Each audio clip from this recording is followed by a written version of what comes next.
Hello प्यारे student, कैसे हैं आप लोग। उम्मीद करता हूं सभी प्यारे स्टूडेंट अच्छे होंगे। तो फाइनली स्टूडेंट्स, बात करेंगे अपन इस वीडियो में आपके एक अर्धवार्षिक आकलन 2024-25 प्रोजेक्ट कार्य का सॉल्यूशन। ठीक है, कक्षा 8वीं वाले जो स्टूडेंट्स हैं सीजी बोर्ड के, उनके लिए ये वीडियो रहेगी।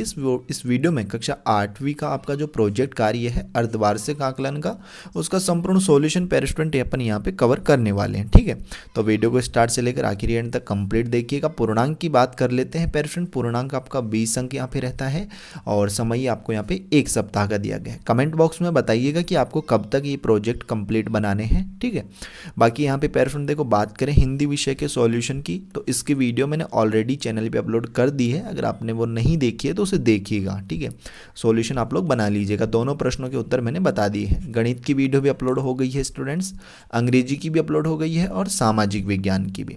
इस वीडियो की बात करें तो इस वीडियो में अपन सॉल्यूशन करेंगे अपन यहाँ पे विज्ञान विषय का। किसका स्टूडेंट्स? विज्ञान विषय का। ठीक है, 2 प्रश्न हैं अपने और दोनों ही प्रश्न अपने 10-10 अंक के हैं। तो देखो, दोनों प्रश्न अपन देख लेते हैं यहाँ पे।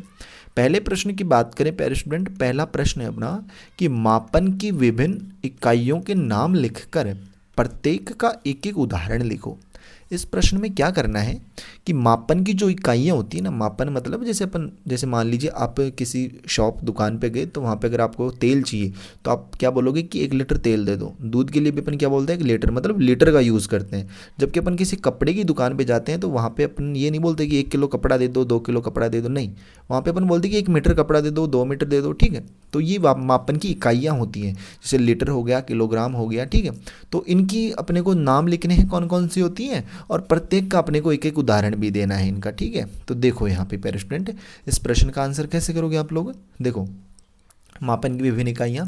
पहली इकाई होती है आपकी लंबाई। ठीक है, लंबाई, लेंथ, जिसकी इकाई क्या होती है, मीटर। लंबाई को किस में मापते हैं प्यारे स्टूडेंट? मीटर में। ठीक है, और उदाहरण लिख लीजिए इसका आप लोग, एक रस्सी की लंबाई 5 मीटर है, तो ये इसका उदाहरण हो गया। दूसरी मापन की इकाई होती है द्रव्यमान।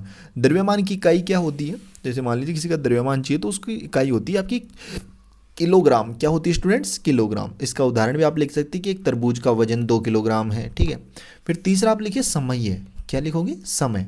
समय की इकाई क्या होती है प्यारे स्टूडेंट? तो समय की इकाई होती है स्टूडेंट्स आपकी सेकंड।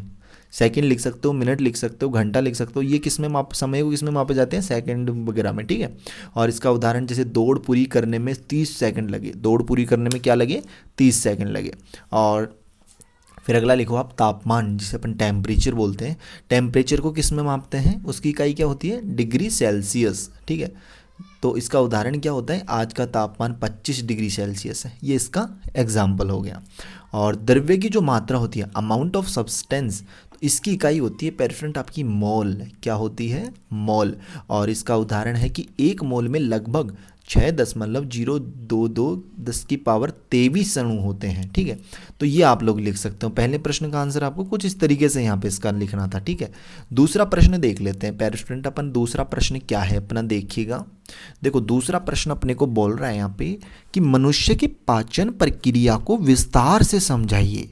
इसमें क्या करना है, जो मनुष्य की पाचन प्रक्रिया होती है ना, उसमें मुख होता है, जिह्वा होती है, गुदा होते हैं, ये इन सब के क्या क्या कार्य हैं। और ठीक है, तो उनको अपने को विस्तार से यहाँ पे समझाना है। ठीक है, और 10 अंक का प्रश्न है तो थोड़ा बड़ा तो आंसर होगा ही। ठीक है, तो आप लोगों को घबराना नहीं है। अपन देखो, बड़े प्रश्न का आंसर भी अपन यहाँ पे देखेंगे। देखो प्यारे स्टूडेंट, किस तरीके से आप लोग इस प्रश्न का आंसर करोगे, तो यहाँ पे लिखो। देखो, पाचन प्रक्रिया क्या है। देखो, मनुष्य की पाचन प्रक्रिया, और पाचन प्रक्रिया क्या है पहले तो वो लिखो कि पाचन प्रक्रिया, पाचन वह प्रक्रिया है जिसके द्वारा भोजन को छोटे छोटे टुकड़ों में तोड़कर ऊर्जा और पोषक तत्वों में बदल दिया जाता है। किसमें? ऊर्जा और पोषक तत्वों में, जिससे शरीर इसे अवशोषित कर सके। तो ये तो अपनी पाचन प्रक्रिया कहलाती है। अब पाचन प्रक्रिया के चरण कौन कौन से होते हैं, मतलब सबसे पहले कौन सा चरण होता है? माउथ, यानी मुख। यानी जब अपन भोजन ग्रहण करते हैं तो किस में करते हैं? सबसे पहले चरण क्या आ गया? मुख आ गया। यानी भोजन को दांतों से चबाया जाता है, जिसमें लार यानी स्लेविया में अमाइलम्स नामक एंजाइम होता है जो भोजन में स्टार्च को तोड़ना शुरू कर देता है। फिर उसके बाद में आती है ग्रसनी या ग्रासनली। ठीक है, ये क्या करती है? ये चबाए गए जो भोजन है ना, उसको ग्रसनी के माध्यम से ग्रास नली में जाता है।